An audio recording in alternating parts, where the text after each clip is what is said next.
Hello dear student, स्वागत है आपका आपके अपने चैनल टारगेट बाय हिमांशु पे। एक बहुत लंबे गैप के बाद, मतलब बहुत लंबा तो नहीं पर फिर भी एटलीस्ट हम अगर बात करें तो आपके एग्ज़ाम के बाद आज हम आपसे फिर से रूबरू हो रहे हैं। और आज के इस वीडियो के माध्यम से मैं आपका एक इंट्रोडक्टिंग वीडियो है ये, जिसमें मैं आपको आपके जो भी अभी जो आपके सेकंड सेमेस्टर में जो 7 आपके सब्जेक्ट हैं उनमें क्या क्या आपके सब्जेक्ट रहेंगे और कौन कौन से जो टॉपिक हैं वो रहेंगे, उसके बारे में हम चर्चा करेंगे। तो चलिए आज हम समझ लेते हैं कि आपके डीएलएड सेकंड सेमेस्टर में जो आपके सब्जेक्ट हैं वो कौन से रहेंगे और उनके अंतर्गत हम किस किस टॉपिक के बारे में पढ़ेंगे। ठीक है ना, बिल्कुल नया सिलेबस रहेगा, प्रीवियस से रिलेटेड। अगर हम पेडागोजी वाले सेशन की बात करें, पेडागोजी का जो सेक्शन है आपका वो लगभग सेम रहता है। पेडागोजी मतलब जो शिक्षा शास्त्र जुड़ा रहता है ना सब्जेक्ट वाइज, जैसे आपको जो साइंस का शिक्षा शास्त्र से संबंधित प्रश्न हुए या हिंदी में हुए, शिक्षण विधियों से रिलेटेड कोई क्वेश्चंस हुए, तो वो लगभग वो तो सेम ही रहते हैं, उनमें तो कुछ चेंजेस नहीं होता है। पर इसके अलावा जो सब्जेक्ट से रिलेटेड आपके जो टॉपिक्स हैं वो लगभग सभी नए रहेंगे। तो चलिए जान लेते हैं कि क्या क्या हम नया पढ़ने वाले हैं डीएलएड सेकंड सेमेस्टर में। सबसे पहला जो आपका इसमें विषय आएगा इसके अंतर्गत वो रहेगा आपका वर्तमान भारतीय समाज और प्रारंभिक शिक्षा। ठीक है ना। अब इसके अंतर्गत हम क्या पढ़ेंगे, जैसे वर्तमान समाज यानी कि आज प्रेजेंट टाइम में हमारे भारतीय समाज में शिक्षा का क्या स्थान है, और स्टार्टिंग में है ना, जब आदिकाल में शिक्षा का क्या स्वरूप था उसके बारे में हम जानेंगे, जिसके अंतर्गत हम गुरुकुल जो कि वैदिक शिक्षा आती थी, इसके अलावा बौद्ध धर्म में किस प्रकार से शिक्षा दी जाती थी, या फिर मुस्लिम धर्म में किस प्रकार से शिक्षा दी जाती थी, इन सभी के बारे में पढ़ेंगे। और इनसे जुड़े हुए जो आयोग थे, जैसे मुदालियर आयोग है, कोठारी आयोग है, इनके बारे में भी हम चर्चा करेंगे। तो देखिए इसके जो फर्स्ट आपका खंड रहेगा है ना, जो पहला सेक्शन रहेगा, उसके अंतर्गत हम शिक्षा की संकल्पना, अर्थ और प्राचीन तथा अर्वाचीन मतलब पुराना और नए युग में शिक्षा का क्या अर्थ है, शिक्षा का क्या महत्व है, इसके बारे में जानेंगे।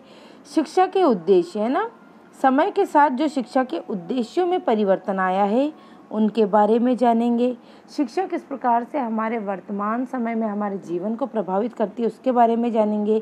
शिक्षा के प्रकार, औपचारिक और अनौपचारिक तथा दूरस्थ शिक्षा। ठीक है ना, औपचारिक मतलब जो स्कूल के माध्यम से दी जाती है, अनौपचारिक मतलब जो हम समाज में रहकर हमारे आसपास के वातावरण से सीखते हैं, और दूरस्थ शिक्षा मतलब जो एक तरीका है शिक्षा प्राप्ति का, जैसे इग्नू से पढ़ना या फिर ओपन से पढ़ना। तो इनके अंतर्गत हम इग्नू के बारे में जानेंगे, ओपन यूनिवर्सिटीज़ के बारे में जानेंगे, है ना, उनके पूरे कॉन्सेप्ट को समझेंगे। इसके अलावा इसमें देखिए प्राचीन काल में शिक्षा किस प्रकार से दी जाती थी उनके बारे में भी हमें पढ़ना पड़ेगा, जैसे कि प्राचीन काल में जो गुरुकुल या फिर बौद्धकालीन शिक्षा थी, मध्यकालीन शिक्षा जिसमें कि मुगल कालीन शिक्षा आ जाती है, और आधुनिक यानी कि जो स्वतंत्रता के पश्चात और जो वर्तमान समय में है शिक्षा का जो स्वरूप है उसके बारे में जानेंगे। इसके अलावा आदर्शवाद, प्रकृतिवाद, प्रयोजनवाद, ठीक है, भारतीय विचारक जैसे विवेकानंद हैं, अपने रविंद्रनाथ टैगोर हैं, महात्मा गांधी हैं, डॉक्टर राधाकृष्णन हैं, गिजुभाई बधेका हैं।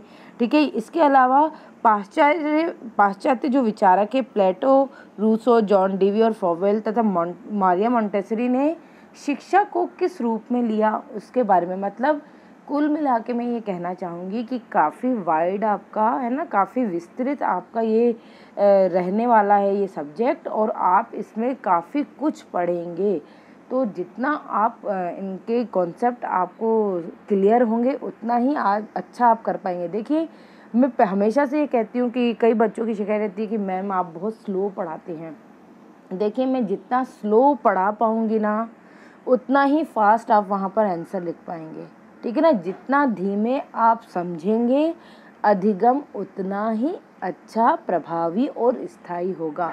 ठीक है ना, फास्ट फॉरवर्ड में कुछ नहीं होता है, फास्ट फॉरवर्ड पढ़ने से कुछ नहीं होता है। अभी आप एमसीक्यूज हो सकता है मैं आपको डायरेक्ट एमसीक्यूज से पढ़ाना शुरू कर दूँ तो कोई मतलब नहीं है जब तक आपके कॉन्सेप्ट क्लियर नहीं होंगे। आगे चलकर अगर आप किसी टेट एग्ज़ाम की तैयारी करेंगे तो आपको बहुत ज़्यादा स्ट्रगल करना पड़ेगा, क्योंकि टेट एग्ज़ाम में कहाँ से कौन सा प्रश्न बन के आएगा वो आपको नहीं पता। अगर आपके कॉन्सेप्ट क्लियर नहीं होंगे तो आपको बहुत दिक्कत होने वाली है, ठीक है। इसलिए हम बिल्कुल विस्तृत रूप से पहले थ्योरी पढ़ेंगे, फिर उसके क्वेश्चन आंसर्स को करेंगे, ठीक है ना। पहले हमें थ्योरी ही पढ़ना पड़ेगा। अगला आ जाता है इसमें, देखिए इसमें खंड ब में दिया गया है शिक्षा और समाज के बारे में दिए गए हैं।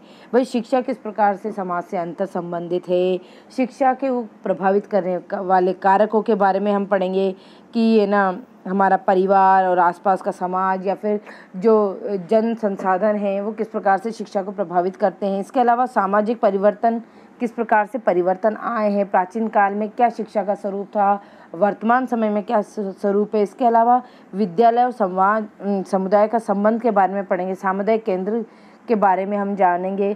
कई आपने देखा होगा प्रौढ़ शिक्षा केंद्र है, उनके बारे में हम जानेंगे। इसके अलावा शिक्षा का सार्वभौमिक एवं शैक्षिक अवसरों की समानता वगैरह, मतलब इतने सारे टॉपिक्स हैं इसके अंतर्गत, पर बड़ा ही मज़ा आने वाला है इनको पढ़ने में। आपको ये मतलब सिलेबस देख के घबराना कतई नहीं है, ठीक है ना। इसके अंतर्गत देखिए हम लैंगिक असमानता इन सब के बारे में है ना, कि क्या शिक्षा का स्वरूप है, लिंग से किस प्रकार से शिक्षा प्रभावित होती है ना। अपन इनका लैंगिक दृष्टिकोण से भी इनके बारे में जो समस्याएं हैं है ना, शिक्षा के क्षेत्र में जो लड़कियों को जो समस्याएं देखनी पड़ती हैं, उन सब के बारे में हम पढ़ेंगे। बिल्कुल ऐसा ये आपका सब्जेक्ट रहेगा जो आपके दैनिक जीवन से, आपके व्यवहारिक जीवन से जुड़ा रहेगा, ठीक है ना।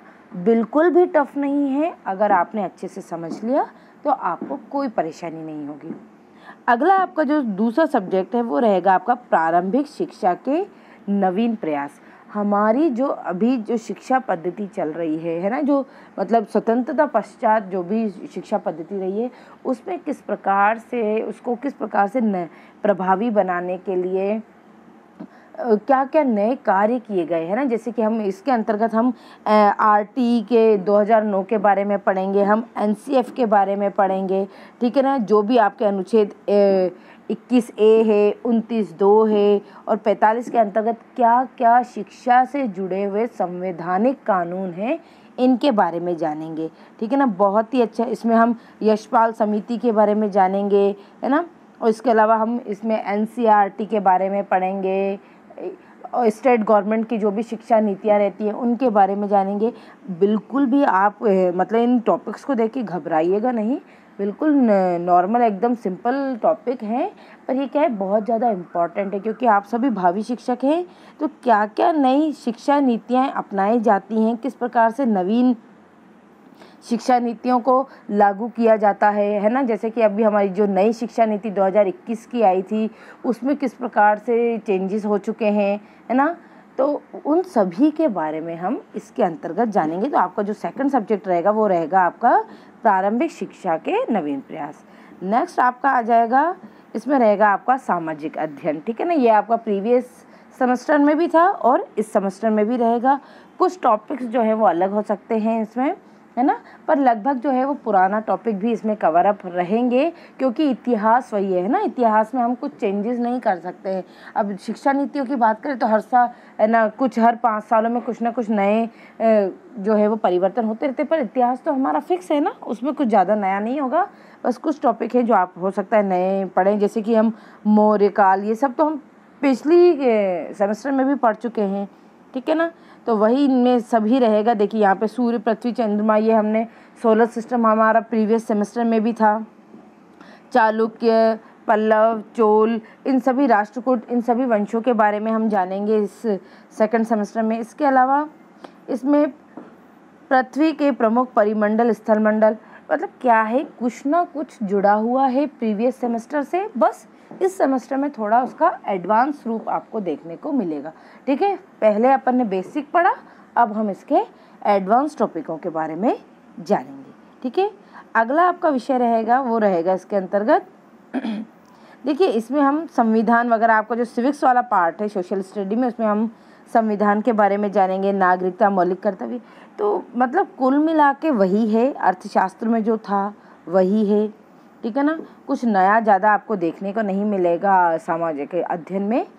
अब बात करते हैं हम विज्ञान की, जो कि आपका चौथा सब्जेक्ट रहेगा।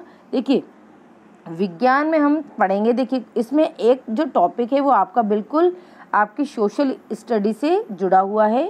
जो पहला टॉपिक है वो है आपका पृथ्वी और आकाश, जिसमें हम सौर मंडल के बारे में जानेंगे। पिछले सेमेस्टर में हमने सोशल स्टडी में सोलर सिस्टम को बहुत डीप से पढ़ा है, ठीक है ना। वही इसके अंतर्गत भी हम वही पढ़ेंगे, पर इसमें मैंने क्या कहा कि सब कुछ प्रीवियस जैसा ही है, बस क्या है हम थोड़ा सा एडवांस फॉर्म में इसको पढ़ेंगे। देखिए अब इसमें एक नई चीज़ क्या आ जाती है सोलर सिस्टम में, भारत व विश्व के अन्य देशों के प्रमुख अंतरिक्ष अभियानों के बारे में भी हम पढ़ेंगे। सोलर सिस्टम को तो पढ़ेंगे ही सही, इसके साथ साथ हम अंतरिक्ष के जो अभियान थे, जैसे मंगलयान की लॉन्चिंग वगैरह है ना, इन सब के बारे में, नासा से जो भी लॉन्च हुए हैं आपके स्पेस व्हीकल, इन सब के बारे में हम पढ़ेंगे। अगला आ जाता है आपका साइंस में टॉपिक, वो रहेगा मृदा एवं फसलें, फसलों का चक्रीकरण के बारे में जानेंगे, कीटनाशकों के बारे में जानेंगे, रबी की फसलों के बारे में पढ़ेंगे, खरीफ की फसलों के बारे में पढ़ेंगे। इसके अलावा अगला टॉपिक है फिर इसमें कार्य और ऊर्जा, कार्य ऊर्जा के बारे में जानेंगे, कार्य के स्वरूप को जानेंगे, ऊर्जा के स्वरूपों के बारे में जानेंगे, अलग अलग इनके क्या क्या रूप हैं, किस तरीके से इनमें आपस में इनमें परिवर्तन हो सकता है, उसके बारे में जानेंगे। सोलर कुकर वगैरह, सोलर सेल, सोलर एनर्जी के बारे में पढ़ेंगे, है ना। ऊर्जा के विभिन्न संसाधनों के लिए जो गैर पारंपरिक संसाधन है उनके बारे में पढ़ेंगे। तो बिल्कुल भी ये टफ टॉपिक नहीं है, बड़े ही अच्छे और बड़े ही इंटरेस्टिंग टॉपिक हैं। इसके अलावा हम सरल मशीन के बारे में जानेंगे, जो दैनिक जीवन में हम जो छोटे मोटे जो इक्विपमेंट हैं जिनका उपयोग हम अपने कार्य को सरल करने के लिए करते हैं, उन्हें ही सरल मशीन कहते हैं, और इनके बारे में हम पढ़ेंगे। तो बिल्कुल भी आपका टफ नहीं है, साइंस सबसे ईजी सब्जेक्ट रहेगा इस बार आपका, ठीक है। इसके अलावा हम इसमें पढ़ेंगे जीवों की कोशिकीय संरचना के बारे में पढ़ेंगे, अंगों के बारे में जानेंगे, अंग तंत्र के बारे में जानेंगे, जैविक क्रियाएं जैसे कि आपका पोषण है, श्वसन है, पाचन है, उत्सर्जन है ना, इन सब के बारे में जानेंगे।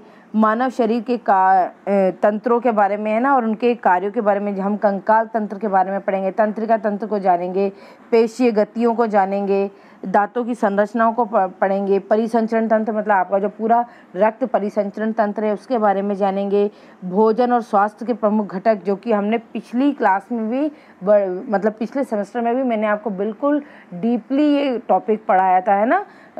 हीनता जन्य रोगों के बारे में जानेंगे। ये सभी हम पढ़ने वाले, मतलब प्रीवियस आपके सेमेस्टर से काफ़ी कुछ जुड़ा हुआ है, इसलिए आपको बिल्कुल भी प्रॉब्लम नहीं होगी। तत्वों का अणु, परमाणु, उनकी रासायनिक अभिक्रियाओं को समझेंगे, आस पड़ोस में होने वाले नियमित और अनियमित भौतिक रासायनिक परिवर्तन, उत्क्रमणीय अनुत्क्रमणीय परिवर्तन, इन सबको जानेंगे।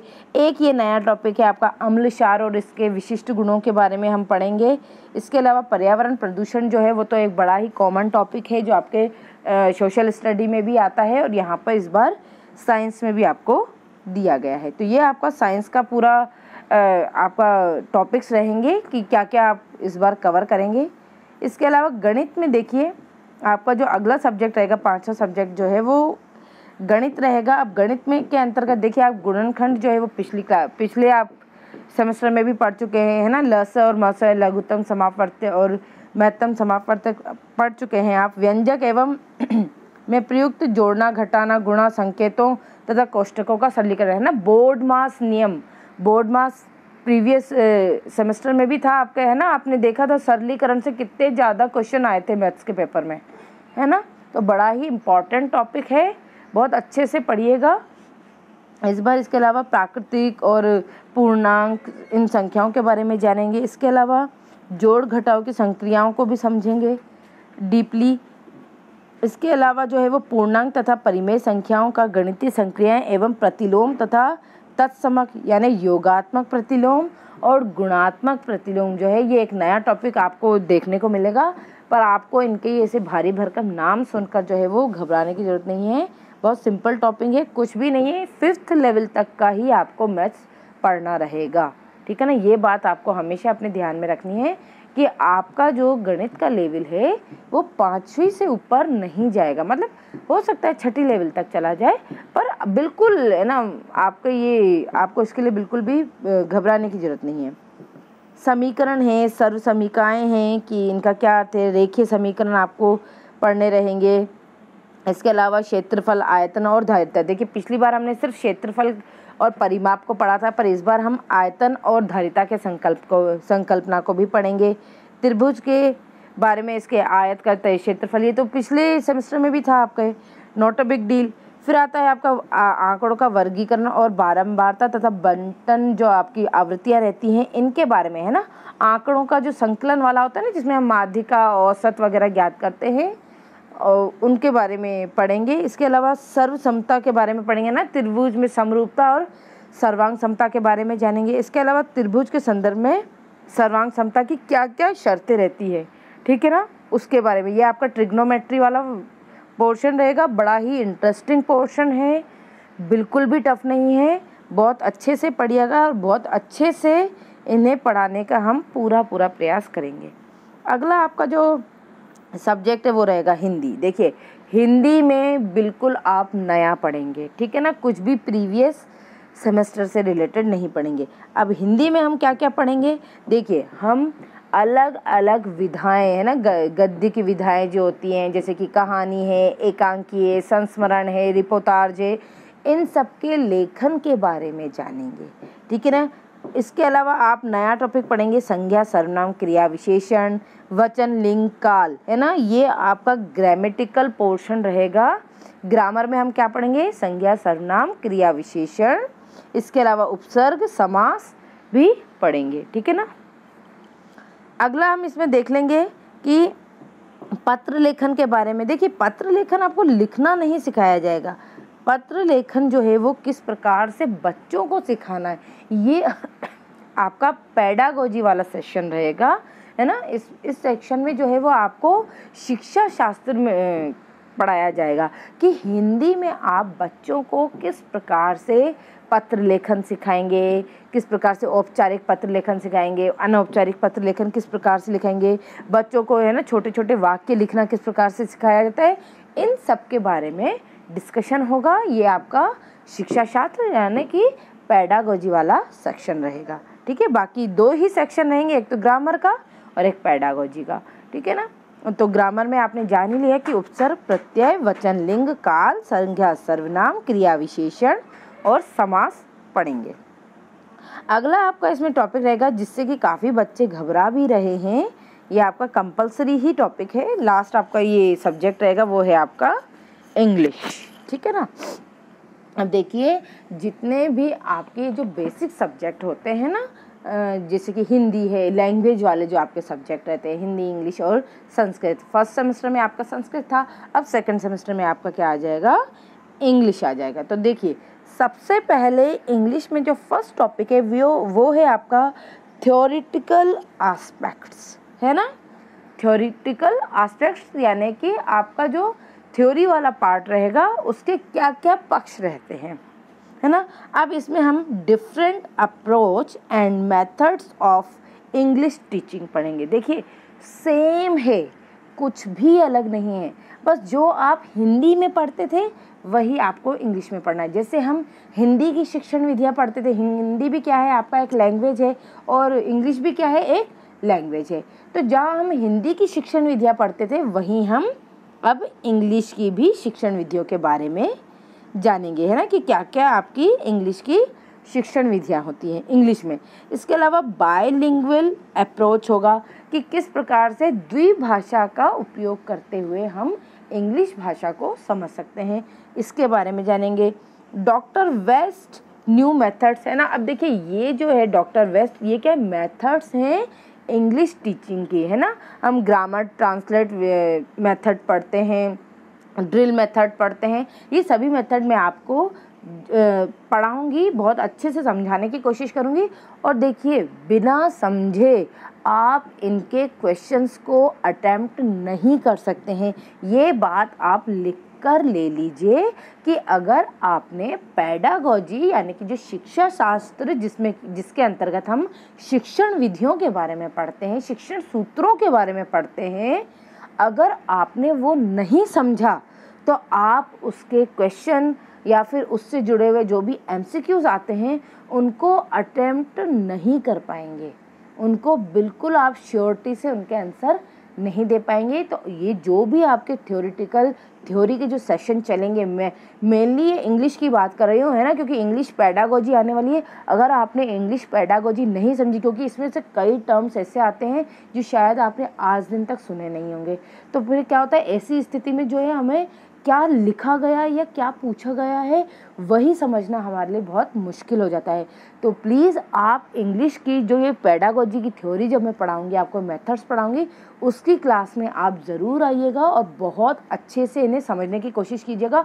बिल्कुल मैं आपको बाइलिंगुअल पढ़ाऊँगी, ऐसा कुछ नहीं है कि पूरा इंग्लिश में रट कर है ना बस पढ़कर बता दिया, ऐसा बिल्कुल नहीं होगा। वर्ड टू वर्ड मैं आपको हिंदी में भी उसे समझाने की कोशिश करूँगी, और जब आपने हर एक वर्ड का आप मीनिंग समझ जाएंगे तो आपको जब भी एग्ज़ाम में इससे रिलेटेड कोई भी प्रश्न आएगा तो आप उसको करने में बिल्कुल भी परेशान नहीं होंगे, ठीक है।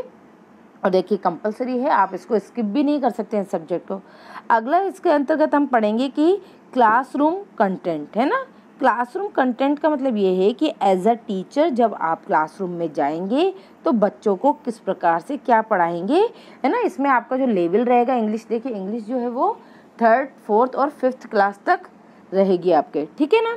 तो देखिए इसके अंतर्गत हम क्या पढ़ेंगे, जैसे कि आपका इंग्लिश इन डेली लाइफ्स पढ़ेंगे, है ना, जिस तरीके से हम 3rd, 4th और 5th के बच्चों को पढ़ाते हैं। जैसे कि सम जर्नल आपके ग्रीटिंग्स रहेंगे, इंट्रोडक्टिंग इंग्लिश अल्फ़ाबेट्स रहेंगे, है ना, अपन वोवल्स और कंसोनेंट के बारे में बच्चों को किस प्रकार से आप animal, birds, flower, fruits, vegetable, plants name समझाते हैं। नंबर नेम्स, है ना, 1 to 100 आपके नंबर नेम्स भी हैं इसमें।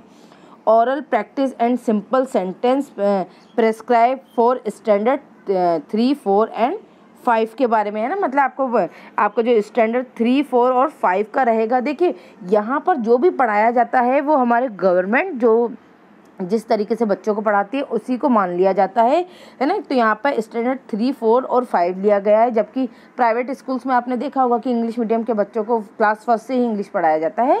पर यहाँ पर जो कि है हम गवर्नमेंट का जो भी सिस्टम रहता है उसके अकॉर्डिंग ही बच्चों को पढ़ाते हैं। तो ये आपका स्टैंडर्ड 3, 4 और 5th के अकॉर्डिंग रहेगा, ठीक है। फिर इसके अलावा है आपका restriction of nursery rhymes and open with rhythm in intonation, है ना, इटोनेशन है। राइटिंग प्रैक्टिस है।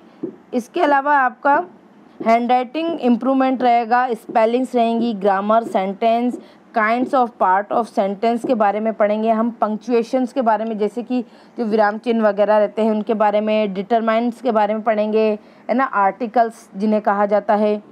इसके अलावा हम क्लासरूम में जो है वो इंट्रोडक्शन, सेल्फ इंट्रोडक्शन किस प्रकार से देना है, मतलब क्या आप बच्चों को किस प्रकार से समझाएंगे, किस प्रकार से पढ़ाएंगे, उनके बारे में हम जानेंगे। और यही आपका इसमें ग्रामर पोर्शन रहेगा, कोई ज़्यादा बहुत हार्ड पोर्शन नहीं है ग्रामर का, एक सिंपल ग्रामर है। आपके आर्टिकल्स रहेंगे, वर्ब रहेंगे, ठीक है। इसके अलावा इसमें एक्टिव वॉइस और पैसिव वॉइस से भी रिलेटेड कुछ पोर्शन दिया गया है, ये देख लीजिए आप। इसमें फोनिम्स रहेंगे, सिंबल्स एंड स्ट्रेस रहेगा आपका। देखिए फोनिम्स क्या होता है, जब हम जैसे प्रोनाउंसिएशन करते हैं ना, जैसे हमने कहा क, तो क के लिए इंग्लिश में हम के का यूज़ करते हैं, कहीं कहीं पर कभी कभी सी का भी यूज़ किया जाता है। तो कब कहाँ किस प्रकार से क वर्ड के लिए हम किस अल्फ़ाबेट का यूज़ करेंगे, उन्हें ही हम फोनिम्स कहते हैं। और इनके बारे में भी हम जानेंगे कि कब कहाँ किस तरीके से किस फोनिम का यूज़ किया जाता है। जैसे कि सी होता है, सी को अब कभी हम स के फॉर्म में भी लेते हैं और कभी क के फॉर्म में भी लेते हैं, तो कहाँ कब किस तरीके से इसका उपयोग होगा उनके बारे में भी हम पढ़ेंगे। अगला है इसमें कंटेंट ऑफ स्पेसिफिकेशन। इसमें आपका वीवा और वॉस आएगा, जैसे कि सेल्फ इंट्रोडक्शन रहेगा, डिस्क्रिप्शन रहेगा आपका, है ना, जैसे कि एक पिक्चर दी रहेगी तो आपको उस पिक्चर को देखकर और उसका डिस्क्रिप्शन आपको, है ना, जैसे कि चित्र वर्णन होता है ना हिंदी में, वही करना पड़ेगा। नरेशन है इसमें, एक्सप्लोर स्टोरी है, writing of any one of the topic given, है ना, कोई एक टॉपिक दे दिया जाएगा, उसके बारे में आपको जितने भी वर्ड्स वगैरह लिखने हैं वो लिखने रहेंगे। वोक्यूबुलरी है आपके, है ना, डिफरेंट वर्ड्स हैं नए नए। इसके अलावा स्टोरी टीचिंग स्टेप्स, है ना, जैसे कि कहानी शिक्षण और कहानी लेखन हम हिंदी में पढ़ते हैं, वही आपको यहाँ इंग्लिश में भी पढ़ना रहेगा। ग्रामर में आपके नाउन है, काइंड्स ऑफ जेंडर्स, डिटरमिनेंट्स हैं, है ना, प्रोग्रेसिव है, my our your his her, है ना, इनके बारे में। इसके अलावा आपका डेमोन्स्ट्रेटिव है, जैसे कि दिस दैट दोज दीज, इन सब के बारे में पढ़ेंगे। इसके अलावा डिस्ट्रीब्यूटिव है, जिसमें कि हम ईच, एवरी, आइदर, नाइदर, मतलब कहाँ किसका किस प्रकार से यूज़ करना है और क्या इनके मीनिंग होते हैं, इन सभी के बारे में हम जानेंगे। इसके अलावा देखिए थोड़ा सा और इसमें ग्रामर में दिया गया है कि ग्रामर में आपके रहेंगे वो रहेंगे आपके प्रोनाउंस, नाउन भी रहेगा, प्रोनाउंस भी रहेगा, एग्जेक्टिव रहेगा, डिग्रीज रहेंगी, वर्ब वाला पोर्शन है आपका, सेंटेंस है, ट्रांसफॉर्मेशन ऑफ सेंटेंस है, जैसे कि अफर्मेटिव टू नेगेटिव, है ना, आपको जैसे अफर्मेटिव सेंटेंस दे दिया उसको नेगेटिव में कन्वर्ट करना है, नेगेटिव दे दिया उसको अफर्मेटिव में कन्वर्ट करना है। इसके अलावा एक्टिव वॉइस और पैसिव वॉइस है, कॉमन एरर, है ना, एक सेंटेंस में किस प्रकार से उसका सिंटैक्स रहता है कि कहाँ पर वर्ब आनी चाहिए, कहाँ नाउन आना चाहिए, कहाँ हेल्पिंग वर्ब आनी चाहिए, है ना, तो उस तरीके से आपको एरर डिटेक्शन भी रहेगा। आपका आर्टिकल्स रहेंगे, वर्ब है, एग्जेक्टिव डिग्रीज हैं, स्पेलिंग्स हैं, पंक्चुएशंस हैं, प्रोनाउंसिएशन है, ठीक है ना, साइलेंट वर्ड भी आपको दिए गए हैं। जैसे कुछ शब्द होते हैं ना जिनमें स्पेलिंग्स में कुछ वर्ड जो दिए रहते हैं, पर जब उनको प्रोनाउन किया जाता है तो वो साइलेंट हो जाते हैं। तो इस प्रकार से भी आपको इंग्लिश में ये सब पढ़ना पड़ेगा। जैसे कि एग्जाम के लिए यहाँ पे दिया गया है, जैसे वॉक, है ना, वॉक की स्पेलिंग क्या होती है, WALK, पर हम इसको वॉल्क ना पढ़ के वॉक पढ़ते हैं क्योंकि एल इसमें साइलेंट होता है। तो इस तरह के नए वर्ड्स के बारे में भी हमें पढ़ना रहेगा। इसके अलावा लेसन प्लान के बारे में भी हम इंग्लिश में पढ़ेंगे। एक गुड लेसन प्लान के क्या क्या फीचर्स रहते हैं इनके बारे में भी हम जानेंगे। तो ये आपका पूरा इंग्लिश का पोर्शन रहेगा और ये कुल आपके 7 सब्जेक्ट रहेंगे इसके अंतर्गत।